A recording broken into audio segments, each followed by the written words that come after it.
কথা আমি কি বলছিলাম যে আলা হাজরাতের ছোট বেটা প্রোগ্রামের উদ্দেশ্যে ট্রেনে যাচ্ছিলেন, স্টেশনে নেমেছেন, তাই না? মাশাআল্লাহ, শুকরিয়া। এই কথাটাই তো না? আলা হাজরাতের ছোট বেটা ট্রেনে সফর করে প্রোগ্রামের জন্য যাচ্ছে, স্টেশনে নেমেছে, তো কজন ওয়াহাবি ধরেছিলেন বললাম? এই জোরে বলেন বাবাজি। মিল্লাতে ইসলামিয়া জানেন এই তিনজন ওয়াহাবি আমার আলা হাজরাতের ছোট বেটাকে একাই পেয়ে মনে করেছে আজকে একে হারাবো, আজ একে দেখে নিব, চল চল চল।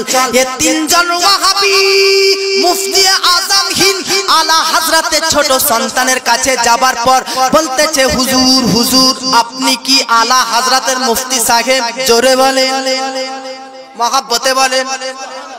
এখানে আলেম ওলামা আছে, একটা দামি কথা বলে দিচ্ছি, আলা হাজরাতের বেটা শুধু মুফতি নয়, শুধু মুফতি নয়, মুফতি আজম হিন্দ অর্থাৎ ভারতবর্ষের সবচাইতে বড় এই যুগের তিনি মুফতি। জোরে বলেন, শুধু মুফতি নয়, ভারতবর্ষের সবচাইতে বড় এই যুগের তিনি মুফতি। কিন্তু ওনার ব্যাপারে আপনি কোনো জায়গাতে সিগনেচার মানুষ দেখে দেয় না, লেখে। আমি যেমন সিগনেচার করি তো লিখবো মাওলানা ইসমাইল জানুরি, উনি লিখবেন মাওলানা অমুক, উনি লিখবেন মুফতি সাহেব অমুক, মুহাদ্দিস সাহেব লিখবেন মুহাদ্দিস অমুক। সবাই নিজেকে কম বেশি যদি বলা হয় আপনি কত কি পাস হয়েছেন, আপনার ডিগ্রি কি, আপনি কে, তো বলে না আমি মাওলানা সাহেব বলতেছি, আমি মুফতি সাহেব বলতেছি, বলে কি বলে না? আলা হাজরাতের ছোট সন্তানের জীবনের শুরু থেকে শেষ পর্যন্ত কখনো তিনি নিজেকে মুফতি বলে দাবি করেননি।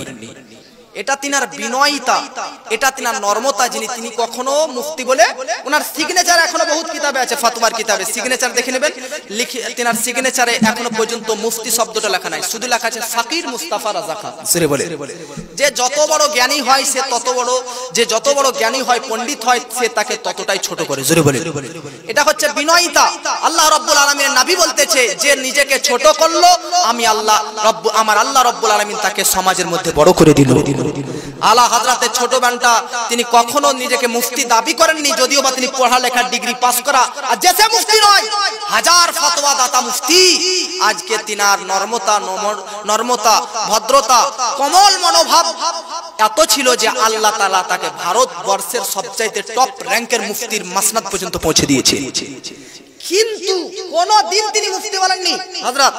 কিন্তু ওই তিনজন ওয়াহাবি যখন জিজ্ঞেস করেছে আপ মুফতি সাহেব हैं, তখন সেই দিনই বলতেছেন হ্যাঁ मैं बरेली का मुफ्ती हूँ। হুজুরে বলে, और मुझे देख के आप लोग ऐसा मत समझना कि मैं वैसा आदमी हूँ।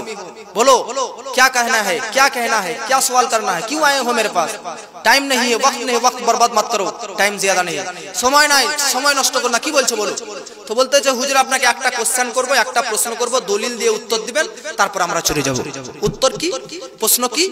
বলতেছে ওয়াহাবি প্রশ্ন করতেছে, নবী কি অদৃশ্যের সংবাদদাতা, নবী কি গায়েবের খবর জানতেন? জোরে বলে, প্রশ্ন বুঝতে পারলেন আপনারা?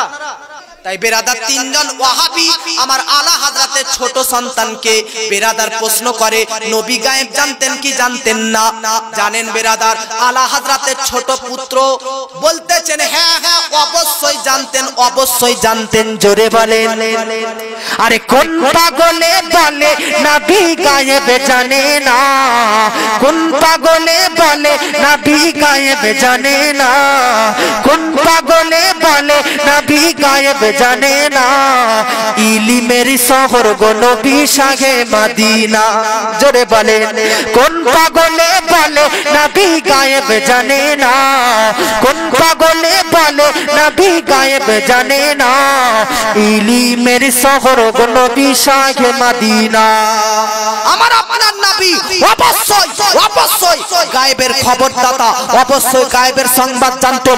আসমানের উপরে কি হবে আমার আপনার নবী দুনিয়াতে থাকাকালীন জানতেন, জমিনের নিচে কি হবে নবী দুনিয়াতে থাকাকালীন জানতেন। আল্লাহু আকবার।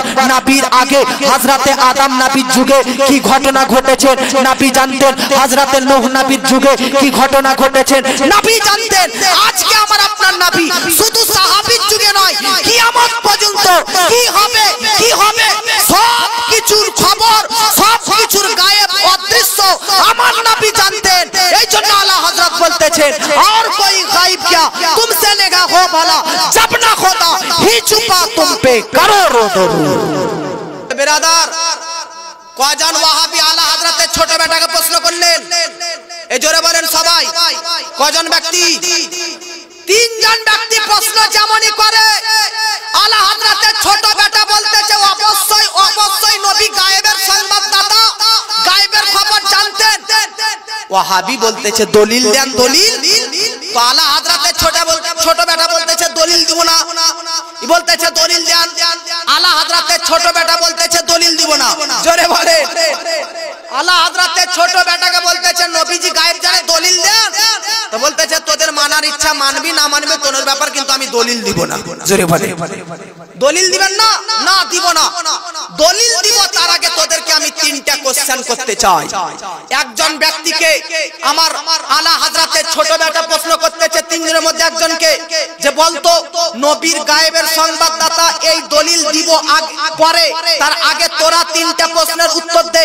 বলতো তোরা কোন পুরুষ নতুন বিবাহ করে আনার পর স্ত্রীকে পেয়ে মাকে ঘর থেকে ধাক্কা দিয়ে বার করে দেওয়া জায়েজ না না জায়েজ? জোরে বলেন। আলা হযরতের ছোট বেটা একটা ব্যক্তিকে প্রশ্ন করতেছে ওদের তিনজনের মধ্যে, বলতো যে কোন পুরুষের ক্ষেত্রে তার স্ত্রী নতুন বৌমা আসার পর বৌমার প্রেমে পড়ে বৌমার কথা শুনে মাকে ঘর থেকে ধাক্কা দিয়া জায়েজ না না জায়েজ? তো ওই ব্যক্তি চুপ করে আছে।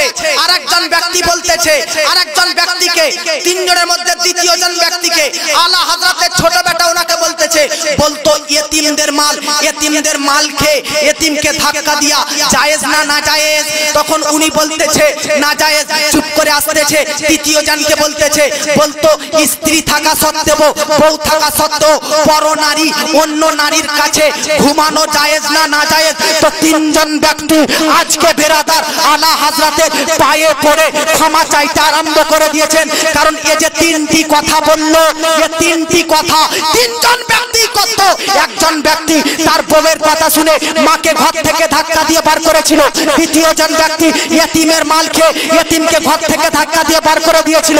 তৃতীয় ব্যক্তি এমন ছিল, তার চরিত্র এমন ছিল যে আজকে তার স্ত্রী থাকা সত্ত্বেও অন্য নারীর সঙ্গে ঘুমাতো। এ তিনজন ওয়াহাবি, তিনজন দেওবন্দি, এ তিনজন ভ্রান্ত মতবাদ পোষণকারী বলতেছে হুজুর আমাদের ক্যারেক্টার, আমাদের চরিত্রতে এত বড় বড় দাগ রয়েছে, এটা আপনি জানলেন কিভাবে? তখন জগৎবাসী বলতেছে আরে পাগলা বুকা, মুস্তাফা আমার নবী মুস্তাফা গায়েব জানতেন কি জানতেন না? এত দূর কি বাত?